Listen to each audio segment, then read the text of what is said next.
May 1990.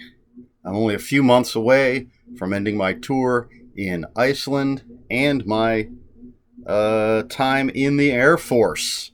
Soon I'll be moving on to bigger and better things. Who knows? Well, it was in the past, so I know. But anyway, let's see what I read in May of 1990. And we started with Lemons Never Lie by Richard Stark. This is not a Parker novel. This is a Grofield. Is that how you say his name? Novel. He's a theater owner and professional thief. And in this book, he refuses to help a guy named, obviously I'm checking my notes. He refuses to help a guy named Andrew Myers rob a brewery. Andrew Myers is a big bad mob guy, and so he doesn't take rejection kindly, and he comes after Grofield. And Grofield has to protect himself and his interests. And it's Richard Stark, so you know it's got to be good. But next up, we have Tales from the Night Side by Charles L. Grant. And this is just a short story collection. Charles Grant writes great, moody stuff. The Ox Run series, and I think there's some Ox Run tales in here. So yeah, just some spooky short stories. Good stuff. Then we have Slapstick by Kurt Vonnegut. And this one is a post-apocalyptic tale told from the perspective of the King of Manhattan, who was apparently the last president of the United States. I mean, it's Vonnegut. It's going to be funny. It's going to be poignant. It's going to be smart. What else is there to say? I guess what I could say is the next thing I read was Breakfast of Champions by Kurt Vonnegut Jr., according to this. I don't know why the previous one didn't say Junior. Maybe the copy of the book didn't say that. Breakfast of Champions. Which one is that? Oh, that's a Kilgore Trout. So Kilgore Trout was a fictional author that Vonnegut made up. And in this particular book, a car dealer decides that Kilgore Trout's fiction is actually the truth. And Kilgore Trout has to deal with all the ramifications of that. Again, it's Vonnegut. Good stuff. Then we have the only book I have a copy of right now, The Scream by John Skipp and Craig Spector. Love this book. Read it many times. A rock band, demons, Vietnam vets. It's insane. It's great because it's John Skipp and Craig Spector. How could it not be great? I recommend anything by these guys. Then we have As I Lay Dying by William Faulkner.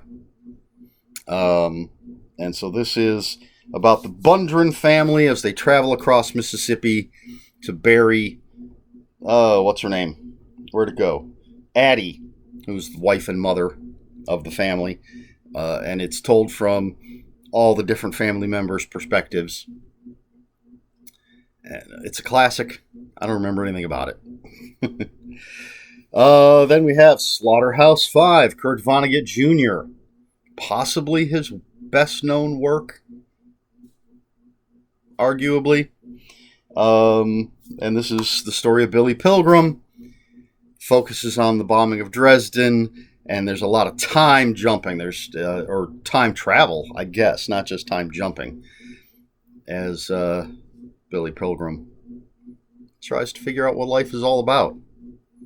It's been made into at least one movie I've never seen. I don't think I've ever seen any adaptation of Kurt Vonnegut.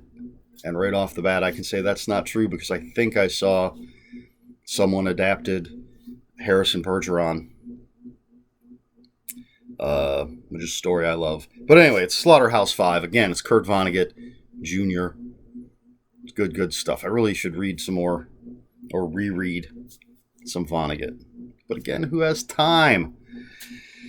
Next, man, we're just jumping all over the place here with style and genres and things.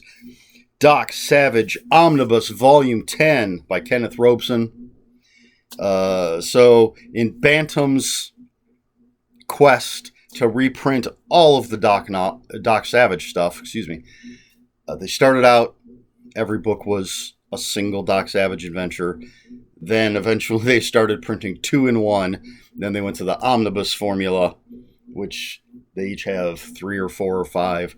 So Doc Savage Omnibus number 10 has The Devil's Black Rock, Waves of Death, The Two Wise Owl, that's Too, Two Wise, and finally Terror and the Lonely Widow.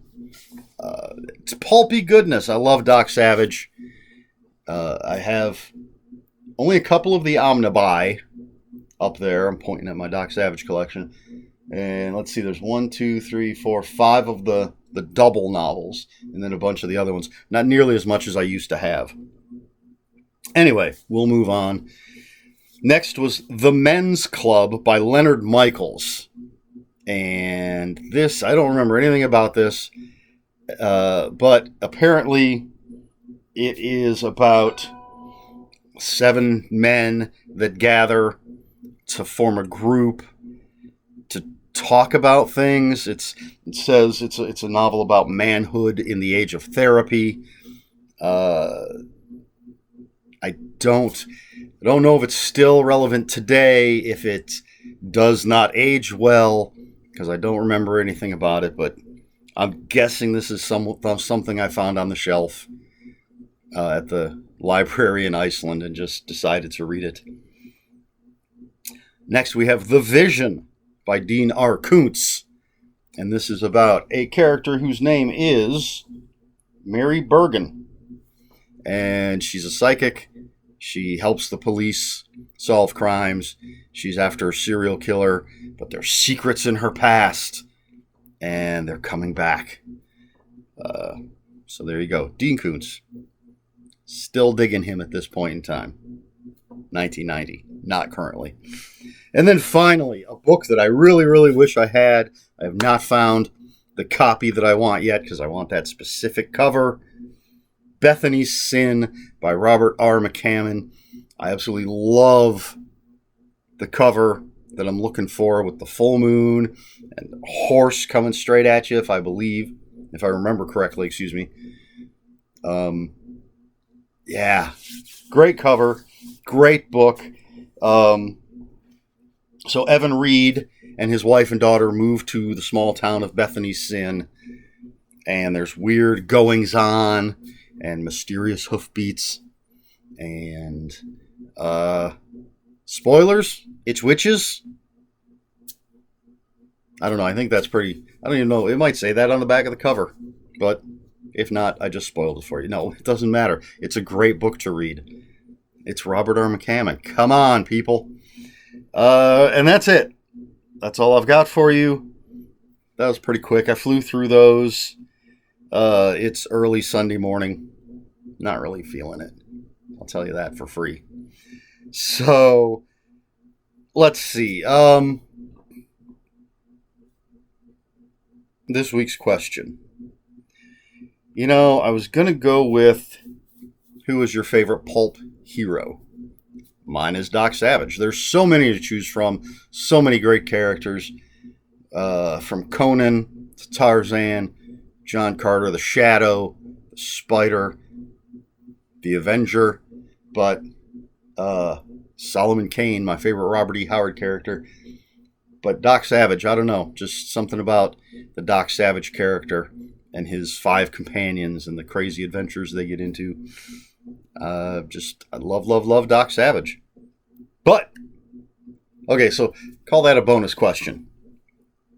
My real question is, do I have a real question? All right, well, there's a short story collection in here. So, are you a fan of short stories? That's going to be the real question. Are you a fan of short stories? Are you a fan of anthologies? If you do like short stories, do you prefer a collection that's just a single author? So a short story collection, or an anthology where it's a whole bunch of just different authors.